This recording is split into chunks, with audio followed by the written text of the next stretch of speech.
in documentaries like The Altruism Revolution, What You Do Matters, and Bullied.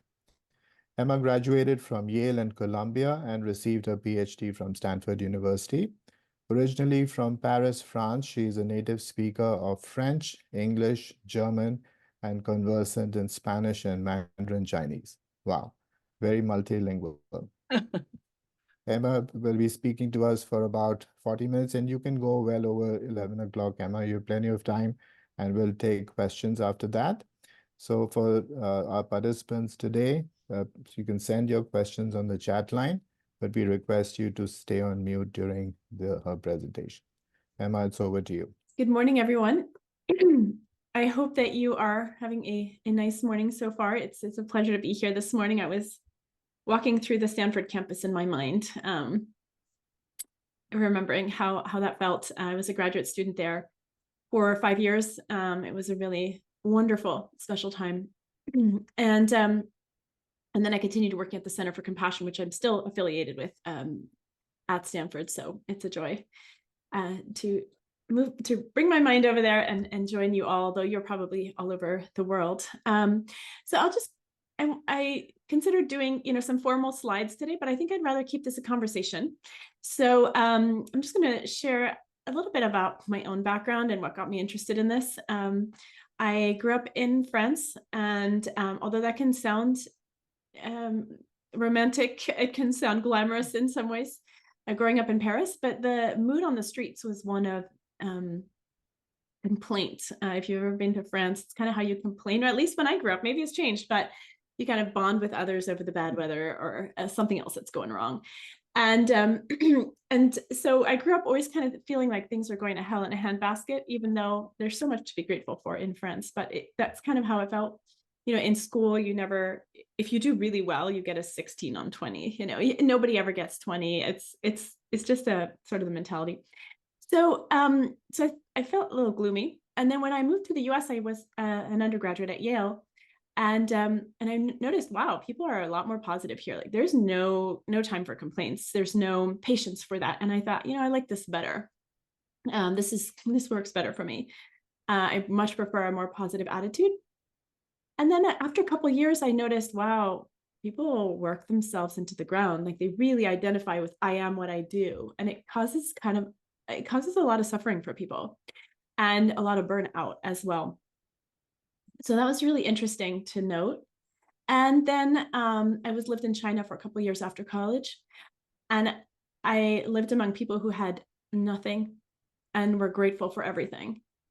And I thought that was really fascinating because I'd seen people in Europe and the US who had everything, but were grateful for nothing. And here, people had absolutely nothing and had a smile on their face that really showed so much joy inside. I saw the same thing in Tibet, India, other places I traveled, and it got me thinking, what is it that leads to a life of fulfillment, of happiness? And as an undergraduate at Yale, I wished I had learned about that. I learned so many things, but I never learned what does it mean to live a meaningful life, a happy life, a fulfilled life, a life with substance beyond accomplishment. And so then I pursued a master's in East Asian studies because I want to go deeper into this understanding of what is it that makes certain cultures, certain civilizations have this sort of knowledge of what is inner wealth or inner sovereignty, right? Because what's outer sovereignty? It's wealth, power, the material world, which is very important, obviously, and freedom, right? But then there's this, you can have all that, but you can have no inner sovereignty, which is this ability to be happy, to be peaceful, to be content, to feel joy and to feel gratitude regardless of circumstance. So I'll give you a quick example. During the pandemic, there were days that were the same over and over, the same kind of days. There's some days that felt miserable, and there were some days that felt joyful, despite everything being exactly the same. And so, the quality of our life depends on the state of our mind. The external circumstances can be the same. They can be challenging. But if your internal state of mind is sovereign, it doesn't matter. Do you see that? So we often think, oh my gosh, what's happening to me is the problem. This is a problem. Everything is sort of blamed on the outside. And sure, there are tough things that are happening. But our state of mind has more power than our circumstances. For example, you may be, going to this beautiful beach that you've been waiting for this vacation for 3 months, and you finally get to the beach and your feet are sinking in the warm sand at sunset. It's basically paradise, but you're upset. You're upset about something. It doesn't matter that you're on the beach, right? On the other hand, you could be stuck in traffic for hours, no end in sight. 3 hours left sounds like, you're hungry, you haven't eaten, you haven't anything to drink, but you got the music on and you're dancing. The quality of your life depends on the state of your mind. And that's good news, because we don't have that much control over what happens to us. On the global front, even just, the pandemic came and really showed us, wow, like no control, right? And yet there is something we do have a say over, and that's the state of our mind. And that's what I teach a lot about. That's what I write about. It's what I've written about in my latest book, Sovereign. I wrote about in my last books, Happiness Track. It's what I teach executives. I teach at the Yale School of Management right now. And all these leaders that come in, they really want to understand how to have this inner sovereignty so they can show up more powerfully for the people they lead. I've also taught it to Yale undergraduates. So what's interesting is, okay, so there's this idea of that. And so when I went into a grad program in psychology, which I did at Stanford, it was with this idea of how can we help people cultivate this inner sovereignty, so that regardless of what happens, they have that inner strength, right? And so that was, I had the good fortune of doing research with Dr. James Gross in the psychology department, and looking at the effects of certain mind trainings like meditation, breathing practices, different things, to see if we can help people feel more connected, help people feel happier, help people overcome trauma, which we did with combat veterans for whom traditional treatments hadn't worked out. And we used a breathing practice called sky breath meditation, and we're able to normalize their anxiety within a week. And it was maintained a month and a year later. So those are some of the things that that I worked on. And, just thinking about how this can apply also to your children, who are, presume many of them are undergraduates. There was a class that I taught at Yale on happiness, a smaller seminar. It was, and there were these very brilliant students, in particular one. He was extraordinarily brilliant. And already, the Stanford undergrads, the Yale undergrads, they're brilliant to begin with, but this one really stood out. And he said to me, what got me here was suffering. Like, I had to suffer to get into the school. I had to push myself and had to drain myself, really push myself to the ground. What got me here is what's going to get me to where I want next. So I need to keep living in this way. Now, this is something that I had observed at Stanford, in New York City, high achieving places, at Yale with undergraduates, Silicon Valley entrepreneurs, this idea that you have to burn yourself into the ground in order to be successful, that there's no success without stress. Would you agree with me that this is out there, this idea? And that's why I wrote my first book, because I looked around and I saw suffering. I saw suffering in undergrads who had bought into this idea, as well as in adults who were buying into this idea. And I was like, how does it almost matter how successful you become if you're miserable in the process, or burning out your own health in the process, right? And I thought, how do we come up with this theory? It's rampant. It's everywhere, right? It's the reason why there's coffee, being served in workplaces. Like, come on, caffeinate up.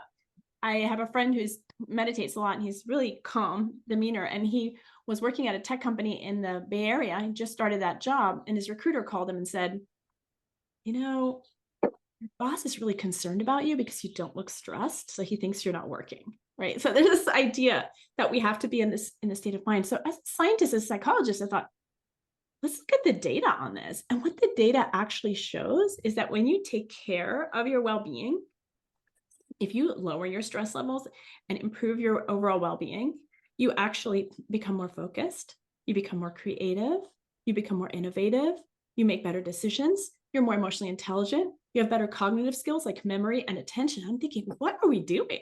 This doesn't make any sense. This is a theory that flies in the face of science. And yet it's doing so well. So how when I came from France to the US, you enter a new cultural context, you see how people do things differently, and you realize, oh, the way I've always been doing things isn't necessarily the only way or the best way, right? I'm sure you've all had that experience yourself. moving into a different cultural context, could be a different country or a different city in the United States or a different state, right? This idea of, oh, wow, people do things differently here. And what that allows you to do is to question the way that you've always been doing things. And that's one of the things that I invite the executives and leaders I teach, but also the undergraduates, to question. Because what happens when you work in this constant like stress, burn myself out, high adrenaline mode is that it's okay when you're 18, 19, 20, but eventually it's going to catch up on you because the stress response, and I'm quoting Stanford professor Robert Sapolsky here. He wrote a book called Why Zebras Don't Get Ulcers, and he is a stress psychologist who researches the stress response, among other things, in animal models. And he says we're only supposed to feel stress 5 minutes in our life right before we die. With the idea being that you're being chased by a predator, and then you're either going to get away or you're going to perish at the hands of this predator. But as you're being chased, the stress response is activating you so that you can perform at your best to try and save your own life. You're going to run faster. Your immune system is going to be strong in case of injury. Blood rushes to your muscles to get you going. You're become razor sharp in your focus so you can get away, right? But if that stress response is activated over the long term, it actually wears all those systems down. Your immunity, I'm sure we've all experienced becoming more sick when there's high stress, your focus, your attention, your cognition, etc. And so that's actually what's happening and why so many people were seeing over 50% burnout across industries. And 75% of the US workforce is disengaged, with 25% of that actively disengaged, which means not just looking for another job, working against their company. When you think about it, it's completely crazy. What's going on here? Obviously, there are many things that are probably at play here. And this, by the way, was pre-pandemic. So it wasn't just the pandemic. But definitely the way that we're working is not working. And it is leading to levels of burnout and so forth. So I'm sure we've all experienced this or seen it in people close to us. So I don't need to go into depth of that, but let me go back to this student, this brilliant student who was in my class at Yale. He said, I don't believe this science because, again, what got me here was living like that, was working like that. And I said, okay, don't believe me. Just for 1 week, I want you to do the things where you take care of yourself, get your sleep, don't overwork, get outside, exercise, take some time to meditate, do all the things. And he did, because he didn't believe me. And I said, that's fine. I'm a scientist. I don't believe people. I don't believe things until it's a product of my own experience, right? And I encourage that. And this student came back the following week and he said, I got my work faster, done better and faster. And I got to listen to the birds sing. This man went on to become a Gates Scholar. So brilliant, full ride to grad school and everything. And, it's just so interesting to me that when we follow the actual science, even if it really can wake us up to the ways in which we are doing things that are absolutely not serving us. And that's why I wrote my second book, Sovereign, because I saw that you can do all the happiness practice in the world, but if you're still buying into theories that are standing in the way of your success, standing in the way of your ability to live at your full potential, you're still not able to show up and live your life to the fullest as you wish to. So that's one of the reasons that I just released a second book, because I saw the same thing in the executives that I taught. So anyway, so I wanted to start with this idea because it's just so rampant that we have to live in a way that where we burn ourselves out. And when you think about it, it makes absolutely no sense. So I'll give you one more example about this, right? So CEOs across countries and across industries, when you ask them what's the number one trait you're looking for in incoming employees, what do you think it is? Let's make this a conversation. Why don't you put it in the chat? What is the one thing that the top thing that CEOs look for in incoming employees? Pop it in the chat. Let me know let me see what you think.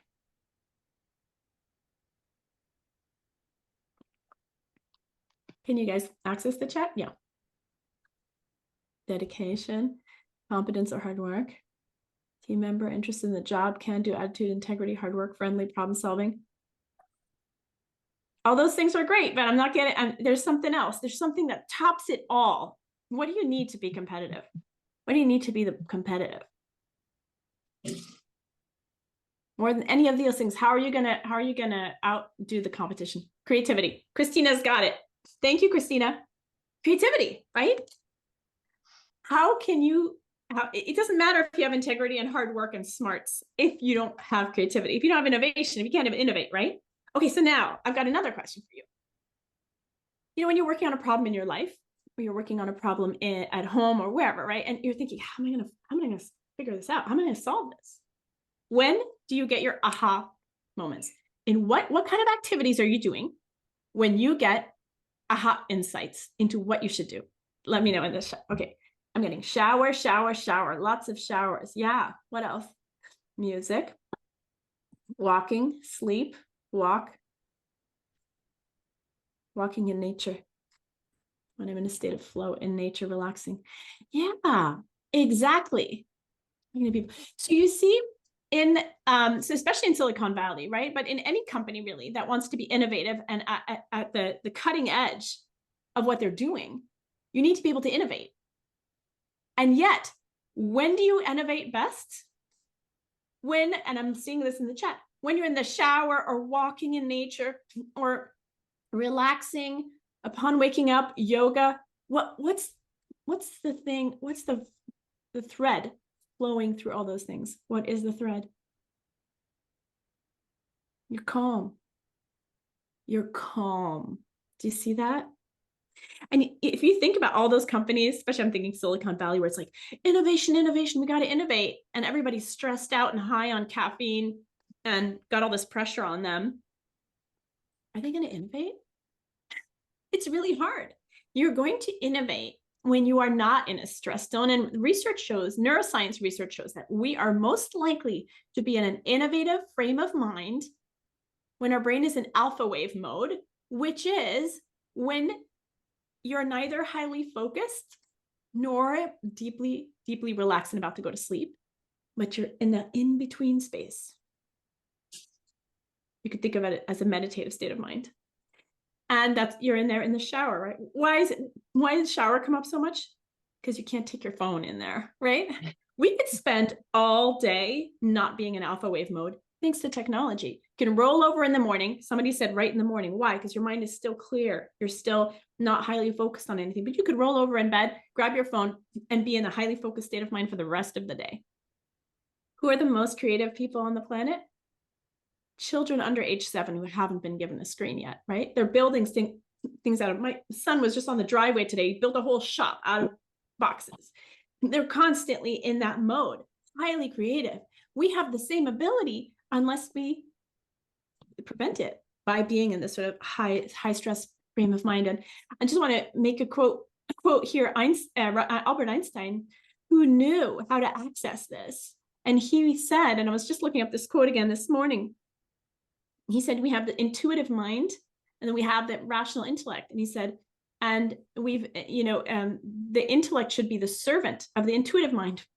But instead, we have put the servant at the front. What he means is that, and this is not his exact quote, by the way, but what he means is that he got his innovative insights in moments when he was in alpha wave mode. He would listen to Mozart, close the door, listen to Mozart, play Mozart, and allow the insights to come to him, which he called intuitions. And that is how he came up with these extremely brilliant and innovative ways of thinking. So that's just one example of how when we take care of ourselves and actually take time off and do the things that we need to clear our mind, to not be constantly in this go mode, we are actually going to be more creative, more innovative. So, and what's interesting is that you yourself, when you think about your own experiences, when you're going to come up with your best ideas. And when you're working on a problem, the best thing you can do is absolutely go walk away from it and not stress about it. So anyway, those are some of the things that I share, and the science behind, because I think it's something that we in the rush of life, we can get swept up in that and then completely bypassing our own fullest potential, or the people that we're mentoring in our team, or our children. If we keep everyone in this go mode, we're preventing them from accessing their fullest potential. And so what research shows is those workplaces that actually prioritize employee well-being, they actually have a better outcomes. And it can't just be lip service. There's plenty of companies that are doing lip service, which of course doesn't work out that well. But and I can go more into leadership if you guys are interested. But I wanted to come back to this idea of calm, because a lot of us, because of this high intensity kind of go lifestyle, plus the stressors, the real stressors we contend with, whether they're financial or relationship stress, job stressors, health stressors, they're real. We do contend with stressors, right? And so what can we do to help calm our own minds so we can be in this sort of more optimal state? And so here I want to share some of the science of that. Are you interested? Should I share some of the science of that? Yeah. If you have any questions, just pop it in the chat too, so we can make this conversation, like I said. So it's really fascinating to me that no matter how many degrees you have, no matter how many MDs, PhDs, black belts, languages you know how to speak, whatever, you probably have as much formal education in how to handle your emotions as a 5-year-old, which means none. Most of us have never received any education in that. And so I just want to ask you, please use the chat for this. What have you learned from society or community or workplaces or family or whatever? What has been the main message about what to do with your big, bad, negative emotions since childhood? What's like the main thing that's out there? If you wouldn't mind, pop that into the chat.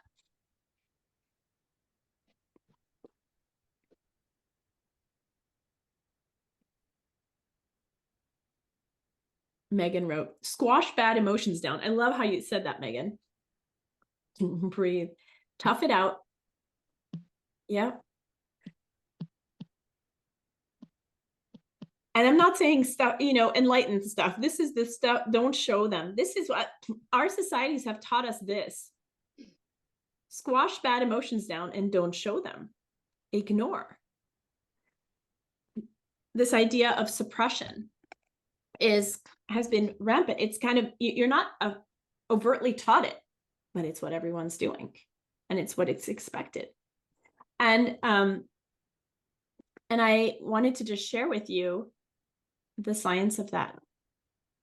And I mean, nowadays we're teaching our kids differently.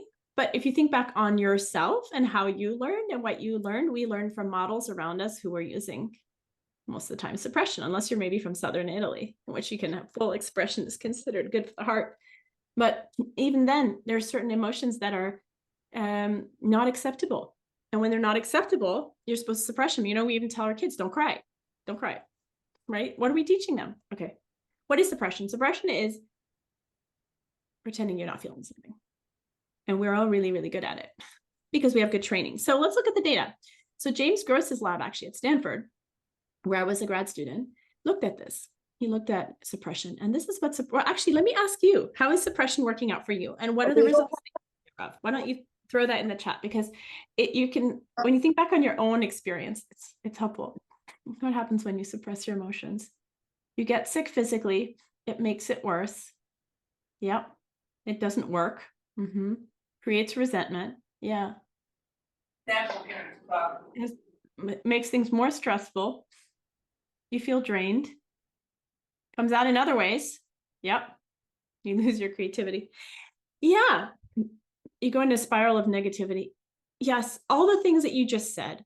And what James Gross's lab has found is that when we suppress, it indeed, as Pradeep says, makes things worse. So at the level of the brain, if you were suppressing anger right now, the parts of the brain that respond to anger would be more highly activated. So you would go even more into fight or flight. Inflammation would increase. Your heart rate and blood pressure, which are already high with anger, would increase even more, wearing and tearing on your own nervous system. And so it does make things worse. And as we know, and has been shared here also, is that it does seep out in other ways. We all know what it feels like to be around someone who's passive aggressive. That's just suppression that is seeping out in other ways. And that's very destructive to relationships. And the most ironic part of this that I find about suppression is that when you suppress, you're doing it in order to maintain a civil relationship with someone else, right? I'm just gonna suppress here rather than, pouring my latte on my boss's keyboard, right? So you're doing that. But what happens is this. First, let me ask you a question. Have you ever been around someone where you don't understand why, but you just don't feel comfortable around them. You kind of want to back away. Just like, I don't know what it is, but I just don't feel comfortable around this person. Have you been? Everyone has, right? What's going on here? We physiologically will register inauthenticity as threat. So let's give an example. Let's say I'm suppressing anger. I'm like, I'm not angry. Everything is just fine, right? Your heart rate goes up. And you don't know why, because your intellect has not picked up that I'm suppressing, but your physiology is already reacting. Let me give you an example, because this is instinctual. There is so much we communicate with just our presence on our body. That's much, much faster than our intellect can comprehend in that moment, in that same amount of time. So if you've heard of equine facilitated therapy, it's a form of therapy where the therapist uses a horse with their patients. And if, say, a patient comes up and they're scared of the horse, but they're pretending they're not, they're like, I'm not scared. I'm totally fine, totally cool with that horse, but they're scared. The horse is agitated. It's moving all around. It's very uncomfortable. As soon as the patient says, I'm scared, the horse calms down. The horse doesn't speak English, right? But the horse registers inauthenticity. Horses are animals of prey, right? They register inauthenticity as threat, because when something is inauthentic, when someone is inauthentic, they register it physiologically immediately. And that means they don't know what's coming. And that's a threat. We do the same thing. Do you see that? So when someone suppresses, our physiology registers it as threat. We don't feel comfortable. And so sadly, we see that when we suppress a lot, it impacts our relationship outcomes. And people who suppress a lot have worse relationship outcomes. And research we've done with leaders has shown that leaders who suppress a lot have worse team motivation, climate, and so forth. So sad, because since that's pretty much the one thing that we learn, right? So, okay, so suppression we know doesn't work. And so the other thing that psychologists have looked at is something called a reappraisal, which, if you've done any kind of cognitive therapy you've been exposed to, it's basically thinking about the situation from a different perspective. Say you got a parking ticket visiting Palo Alto, right? And you're like, I got this parking ticket. You can reappraise with this idea of, okay, well, you know what? I really like this town. I'm going to consider it a donation to the city. Or let's say you've been really excited about a job. You've been applying for this job for 3 months. You're like runner up with another person. You're just head to head, like who's going to get the job? And then you get a call and says, sorry, you're not getting the job. Now you put 3 months of your life aside just to focus on this, and you didn't get it. So you could go down a negative spiral, or you could tell yourself, you know what? I learned so much in these 3 months, and my resume and my interview skills are great. Like, this is a great learning opportunity. Now, what happens? Research shows that at the level of the brain, when you reappraise, the emotion centers calm down.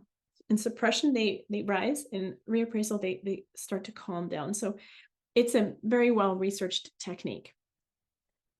And I think one that we use all the time. When we're able to, we can. But here was my one question when I was in that lab. I was like, I had a yeah, but the whole time. I was like, yeah, but there's sometimes you can't talk your way out of something, right? Have you had that experience? You're just like, yeah, it's just very difficult to talk your way out of some situations that are very intense. And no one had an answer for me about that. There's got to be something else. Because what's interesting, if you look at the level of the brain, is that when you're so when you're having a strong emotion, it's in the hindbrain, in the deeper parts of the brain, so your amygdala, and those are more of the limbic emotional centers. And then you've got the prefrontal cortex, which allows you to think rationally and logically and use reappraisal, like, oh, it's just a parking ticket. It's not a big deal. Let's just calm down. We're going to think this is a donation, right? And then emotion centers calm down. However, in certain situations where you're feeling a big stress, big anxiety, big fear, big anger, there's no talking your way out of it. What's going on here? When that fight or flight is activated and the emotions are so highly activated, there is loss of prefrontal activation. You no longer have access to the faculties for rational thought. If you've ever tried to talk a 5-year-old out of a tantrum, it doesn't work. But an adult having a very strong emotion has a brain that's very similar to that. And that's why it's so hard to talk our way out of big emotions. And have you ever had that where you're nervous before something and someone comes over and they're like, hey, you should just calm down? Have you ever had that? It's so annoying, right? But now you actually know the science of why that's not possible, and that why no one in the history of calm down has ever calmed down by being told to calm down. So I hope we can all take a collective intention right now to never say that to anybody. But so the question is, well, then what? what are we supposed to do? So I'm going to share a story with you now. About 14, 13 years ago now, my husband walked in the room and he was pale. And I said, what's wrong? And he said, Jake was in an IED. So Jake was a Marine Corps officer in charge of the last Humvee on a convoy going across Afghanistan. And all the vehicles had passed safely, but his drove over a roadside bomb, an improvised explosive device. Now, in that moment, I don't even think we can even remotely imagine what that feels like. The detonation, the shrapnel flying, the searing pain of injury, the deafening noise, and the absolute panic. And when the dust settled and Jake looked down, he saw his legs were profoundly impacted. And in such a moment, most of us would fall unconscious, go right. That trauma would knock us out immediately. But Jake remembered an exercise he had learned to do in this kind of a situation to keep his presence of mind. And it was a breathing exercise. And he started to do that breathing exercise. And because he did, he was able to regain the ability to think clearly despite his injury. And it gave him the presence of mind to check on the other service members. It gave him the presence of mind to give orders to call for help. It gave him the presence of mind to tourniquet his own legs. And it gave him the presence of mind to think of propping them upward before falling unconscious. He was then urgently transported to Walter Reed and then to Germany and then Walter Reed. He lost both his legs, but he's alive. And he was told if he hadn't done what he did, he would have bled to death that day. But Jake is alive and well. He's on prosthetics, but he has a family. He's in the US. I just talked to him the other day. And he is alive because in a moment of deep stress, he was able to maintain his presence of mind or his inner sovereignty. And so I've dedicated a number of the research studies I've worked on to breathing, because in a time when things are so stressful, in a time when we need things that work well and work fast, breathing is the most efficient way to do so. And we've looked at different breathing protocols that can help condition the nervous system. What's really interesting is that in psychology, there's often been this sort of emphasis on the brain and reappraisal, this idea of like change your thoughts, change your life. That's all well and good if, things aren't really crazy. But when things are really hard, it doesn't necessarily help for the reasons we described. And so what breathing does when done in a certain way is that it reconditions your nervous system to a place of calm. And in so doing, you regain access to the prefrontal cortex. Do you see that? So I'm just looking in the chat here because I see there's a little bit of activity.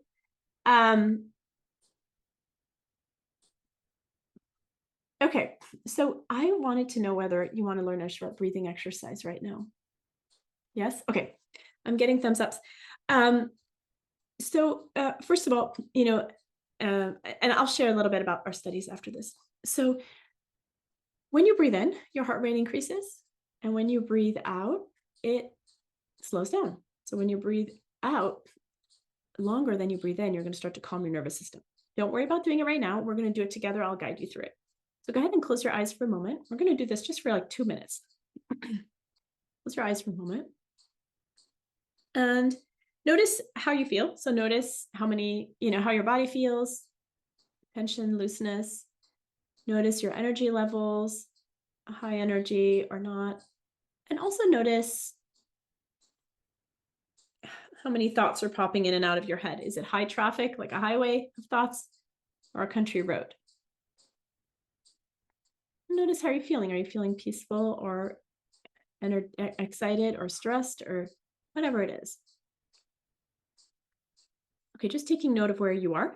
And now let's have our hands on our lap, palms facing up, eyes are closed, and try to breathe through the nose here. We're going to breathe in for a count of 1, 2, 3, 4, hold, and breathe out, 2, 3, 4, 5, 6, 7, 8, breathe in, 2, 3, 4, hold, and breathe out, 2, 3, 4, 5, 6, 7, 8, breathe in, try to breathe in through the nose, 3, 4, hold, and try to breathe out through the nose, and breathe out, 2, 3, 4, 5, 6, 7, 8. Breathe in. 2, 3, 4. Hold and breathe out. 2, 3, 4, 5, 6, 7, 8. Breathe in. 2, 3, 4. Hold and breathe out. 2, 3, 4, 5, 6, 7, 8. 2 more. Deep breath in, filling your lungs all the way up to the top. Hold and breathe out. 2, 3, 4, 5, 6, 7, 8. And deep breath in. 2, 3, 4. Hold.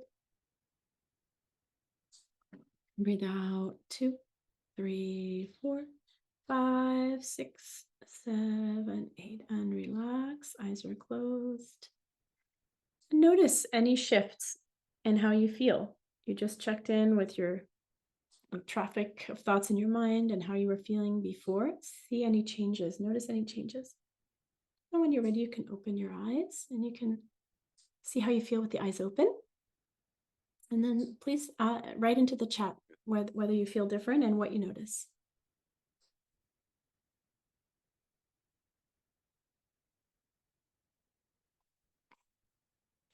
Less clutter in the brain, calm, centered, lower heartbeat. Yeah, cheerful. Yay, Rose. Tranquilo. Nice. Relax, less distracted. Relaxed.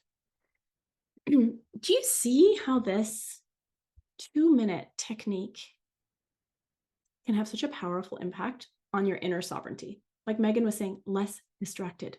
We live in a time of so much distraction, over 60,000 gigabytes of information and media that we take in every day. So many thoughts going on in the mind because we're bombarded constantly with stimulation. So much more than our ancestors ever were, you know? And so by using a technique like this technique, you're regaining your inner sovereignty. Because how do you want to show up for people? Do you want to show up distracted? Can you tell when you're talking to someone and they're distracted? Yeah, you can tell. It feels disrespectful. It feels like you're not important. You feel less connected to them. They're less powerful. They seem less charismatic, right?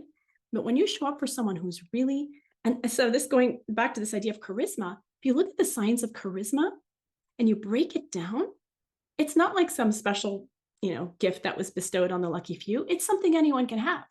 Because if you break it down, all the things that it is, it comes down to being absolutely present. And that's why they say, when you meet someone charismatic, say, oh, they made me feel like I was the only person in the room. How do they do that? Because they're so present with you. And we live in a time when almost no one is present with you, because we're constantly ping, ping, ping, thought.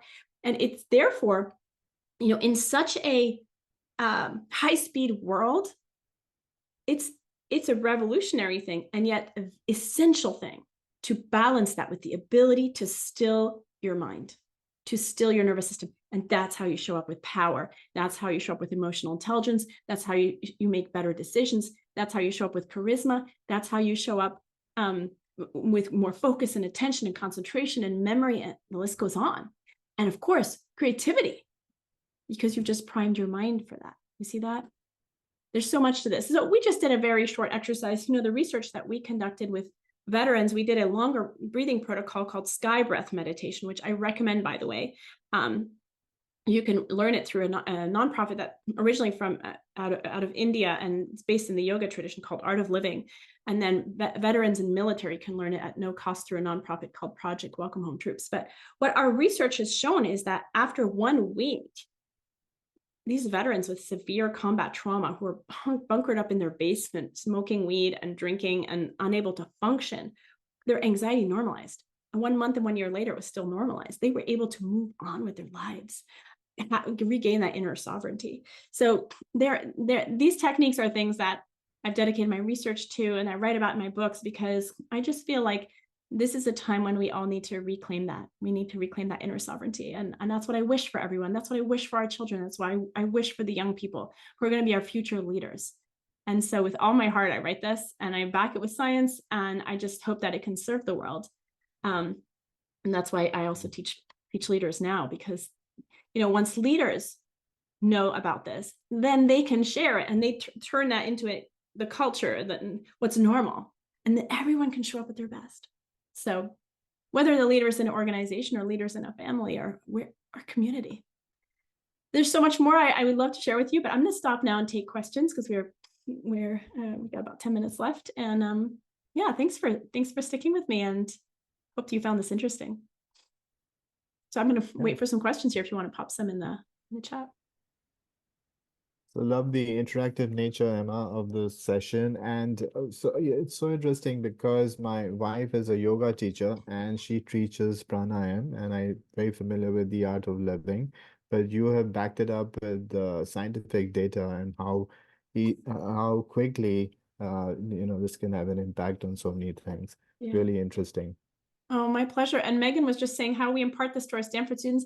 That's why I wrote my book, my last book, Sovereign. And I with all my heart, I want it to be for Gen Z, because I feel like they've landed on this planet where everything's kind of crazy and everything's moving so fast, and they're getting all this data and media thrown at them constantly. And I want to invite them to reclaim their inner sovereignty.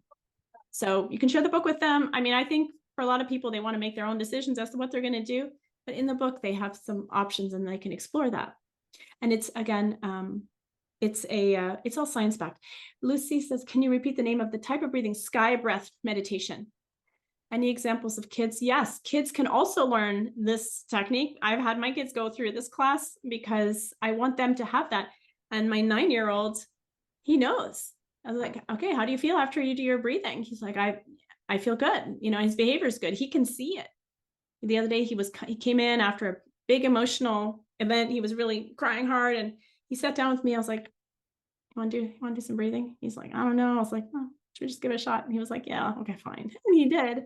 And he was just, afterward, he realized for themselves, kids, they learn. Kids, college students, they have a show me attitude, just like the veterans. The veterans came into our study like, what is this? Some hippy dippy stuff. We're just here for the money, right? Because he got paid to be in a research study. But after that, they were like, oh, this makes so much sense. This makes so much sense. So I always encourage that show me attitude, whether it's in kids or veterans or students. Yeah. Yeah. So any other questions that you might have?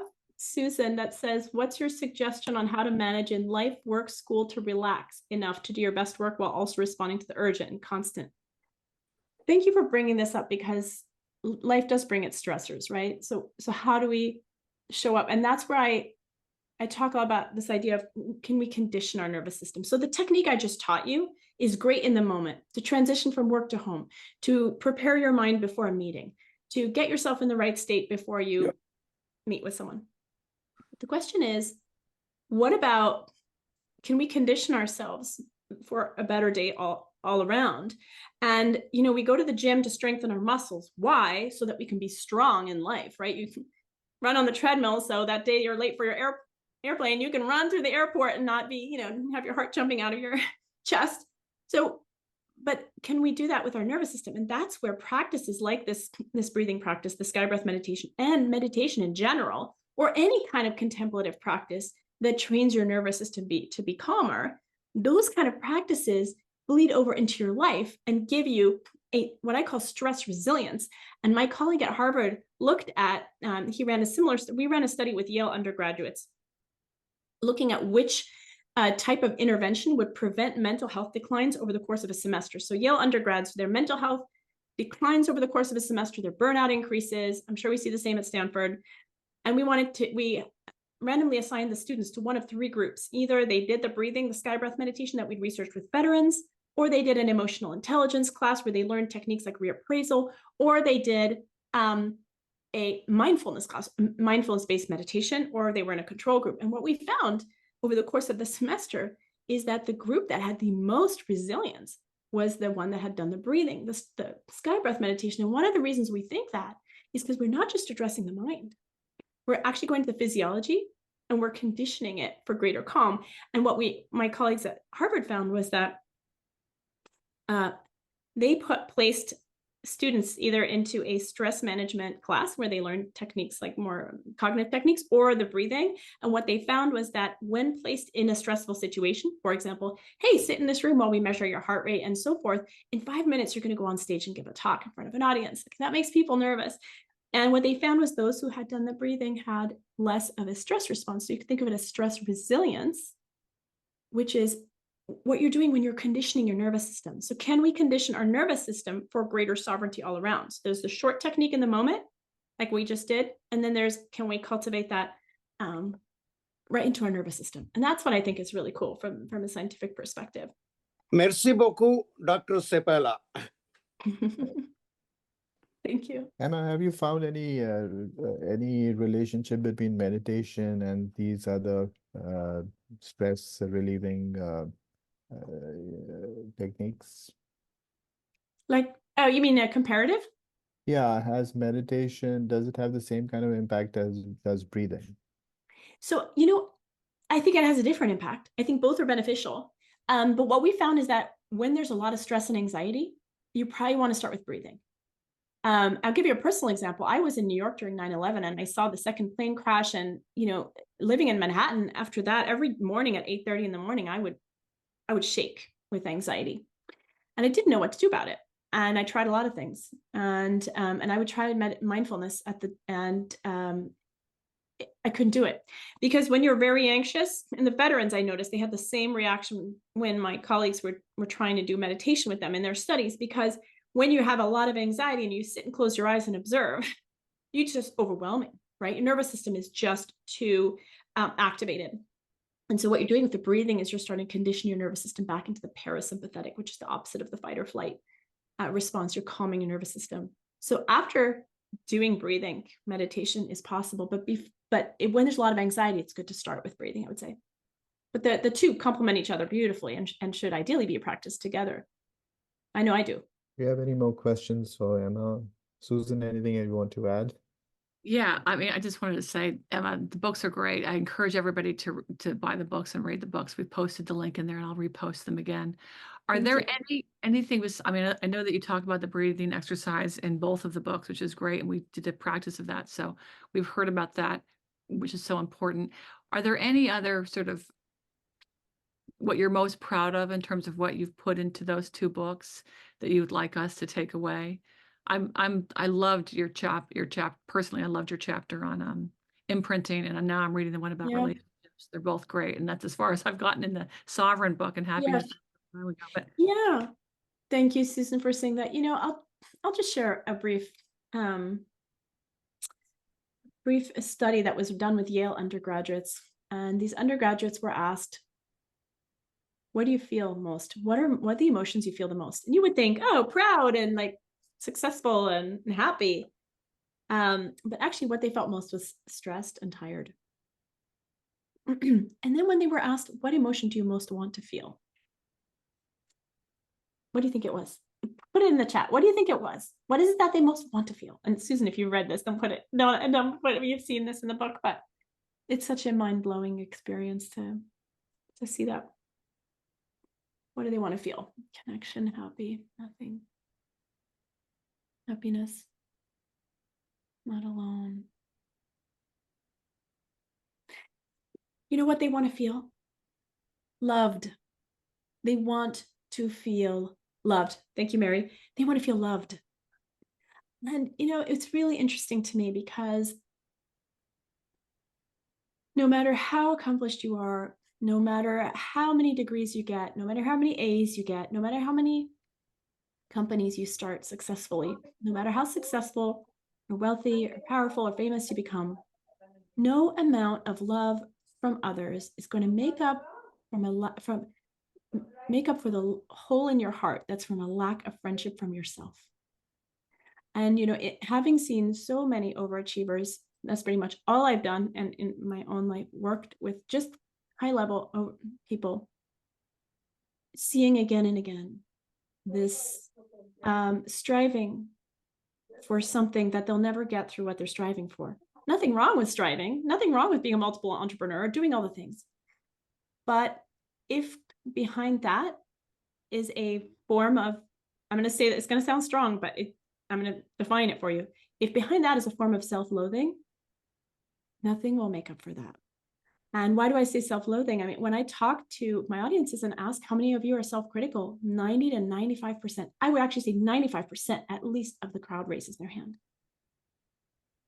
Self-criticism, according to psychology, is a form of self-loathing. You know, we can think, oh, but self-criticism is good. It keeps me on my toes. Isn't that going to lead to self-improvement? No, self-awareness will. If you're self-aware that you've got a weakness somewhere, that's really good. You're going to have to work on it or get help in it, right? But self-criticism is those words that you use for yourself when you've made a mistake. There's that little voice in your head that tells you that you're not enough. And 80% of millennials endorse the idea I'm not enough with regard to almost every area of their life, which is really sad and tragic when you think about it. Now, I just want you to, let's do this exercise together. If you're willing, you've been with me now for an hour. If you're willing to be open and vulnerable here, we can learn something together. I want you to think about the last time you made an embarrassing mistake or did something that you wish you hadn't. What are the words you use to say to yourself? Okay, whoever's brave enough, please pop it in the chat. What are the words you used towards yourself last time you made a big mistake? Yeah. And how dumb can you be? That was dumb, stupid, such an idiot, and so forth. You know, whenever I've taught this, and it's so heartbreaking to see the words that people tear their own selves down with. Now, okay, another exercise. Your best friend just called you, or your child, and they just made an embarrassing mistake. What words do you use to speak to them? It happens to me all the time. Don't worry about it. Don't blame yourself. It's okay. How do you feel? Don't worry about it. It's okay. Do you see that? It's such more compassionate words. And when you think about it, what's the difference between you and your best friend, or you and your child? There's no difference except you live in different bodies. That's it. So if there's one thing that I want people to take away with is, you know, the research shows that when we're highly self-critical, it leads to anxiety, depression, fear of failure, less willingness to try again, i.e. lack of resilience. And that if you have a life supportive relationship with yourself that is as caring for your own self and well-being as it is for others you care for, then you have better mental health, better physical health, you have better sleep, you have better relationships, you have better cognitive function. I mean, the list goes on. And it's really interesting, right? The relationships piece. Because if you think about it, when you're really hard on yourself, you're also very hard on the people you love the most and want to hurt the least.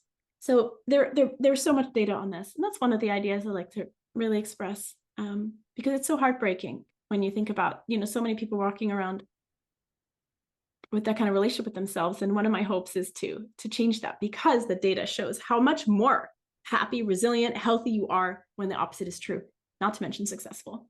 So there you go. Thank you so much for having me. Thank Thank you, you. Emma. That was a brilliant talk and so interactive, and you were just amazing, and how you brought out your things. You didn't use any slides. It was just unbelievable. Thank you very much. And I have some good news for you. You just earned 2 jars of our famous Stanford Parents Club apricot jam, which I will get to you wherever you are. Yum. And Thank you. but thank you so much. Wonderful. Thank you. Yeah, my pleasure. Thank you, everyone, for being here.